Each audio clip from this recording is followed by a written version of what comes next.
All right, let's talk about something that can feel, well, a little overwhelming for a lot of nonprofits in India: HR compliance. You're driven by a powerful mission, right? Well, making sure you're a fair and legal employer, that's the bedrock that lets you actually go out and make that impact. Okay, so here's our game plan. We're going to build this compliance map together in 5 key parts. We'll start with the big picture, then get into the day-to-day rules, employee well-being, retirement stuff, and finally some of those special cases just for NPOs. So, first up, passion meets paperwork. This is really about connecting the why, your incredible mission, with the how. How you can be a professional, compliant, and frankly, an excellent employer. And that brings us to the central question, doesn't it? How do you make sure the rules that protect your team are just as strong as the passion that fuels your work? That's what we're here to figure out.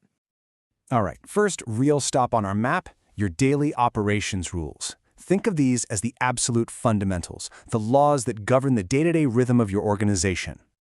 The very first piece of this puzzle is something called the Shops and Establishment Act. Now, this is a state-level law, so the exact details might change depending on where you are. But essentially, it sets the ground rules for working conditions in places that aren't factories, which, includes most NPO offices. So, does this apply to you? Well, the short answer for most trusts and societies is a big fat yes. You're generally not exempt. The main exceptions are if your NPO's core purpose is providing direct care to the infirm or destitute, or if you're a very specific type of educational institution. Next up, we have an absolute pillar of fair employment, the Minimum Wages Act. It's exactly what it sounds like, and it's non-negotiable. It ensures you're paying your people a legally mandated baseline for their incredible work. And here's where you see how these laws are all connected. It's not just a random checklist. If that Shops and Establishment Act applies to you, and we just saw that it probably does, then paying the minimum wage becomes mandatory. See? One triggers the other. Okay, moving on from the daily grind, let's talk about supporting your team through the big moments in life. This section is all about the laws that are there to protect their health, their families, and their overall well-being.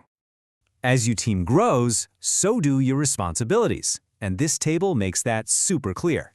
Notice the pattern? The number of people you employ is the trigger. 10 employees is a huge milestone that brings in a bunch of new rules. Then another jump at 20, and again at 50 for that creche facility. Let's talk about the Maternity Benefit Act.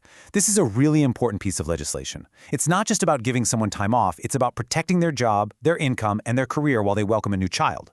And if you have 10 or more employees, this applies to you. But it's not a one-size-fits-all thing. The rules are pretty specific.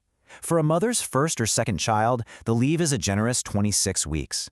After that, or for an adoption or a commissioning mother, the entitlement is 12 weeks.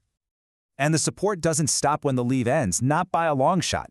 The Act actually encourages work-from-home flexibility. And for larger NPOs, we're talking 50 or more employees, a creche facility becomes mandatory.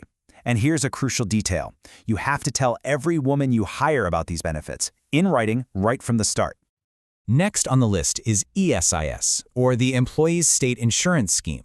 The easiest way to think about this is as a broad social safety net. It's an insurance program that provides medical care and financial help to employees and their families if they get sick, injured, or during maternity. So who gets covered? Well, it all comes down to this number. If an employee earns up to 21,000 rupees a month, they have to be covered by the ESIS scheme. And that ceiling is a little bit higher, 25,000 rupees, for employees with disability.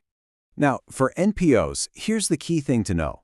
ESIS isn't universal. It specifically targets certain sectors. So if you're a private medical or educational institution, like a hospital or a private school run by a trust, and you have 10 or more people, then you've got to be on this. All right, we've covered the day-to-day and well-being. Now let's zoom out and look at the long game. This next part of our map is all about providing for your employees' future, the long-term financial security that you are legally required to help them build. First up, the big one, EPF, the Employees Provident Fund. This is really a cornerstone of retirement savings in India. If your MPO has 20 or more employees, it's not optional. Both you and your employee contribute, building up that nest egg for down the road. And just like with ESIs, there's a key salary number here. Any employee earning a basic wage up to 15,000 rupees a month must be enrolled in the EPF scheme. It's mandatory. Now let's talk about gratuity. You can think of this as a sort of thank you payment for long-term service. Once an employee has been with you for 5 continuous years, they're entitled to this lump sum payment when they leave. And the law is super clear on how to calculate it, so everyone gets a fair deal. Okay, I really want to pause on this one because this is a point that trips up so many NPOs. Your status as a charity is completely irrelevant here. When it comes to gratuity, the law couldn't be clearer. If you are a society or a trust with 10 or more employees, this act applies to you. Period. No wiggle room. We're on the home stretch. Our final stop on the map looks at a couple of laws where actually NPOs are treated a little bit differently. These are the special cases and exemptions you need to know about. Now this is really interesting. The law itself gives NPOs a specific carve-out. The Payment of Bonus Act explicitly says it doesn't apply to institutions that are not for purposes of profit. So legally, you're not required to pay a bonus. That said, a lot of NPOs choose to give a voluntary ex gratia payment as a sign of goodwill. So there you have it, the key landmarks on your compliance map. And while this guide can help you read the terrain, remember, it's a guide, not a substitute for legal advice.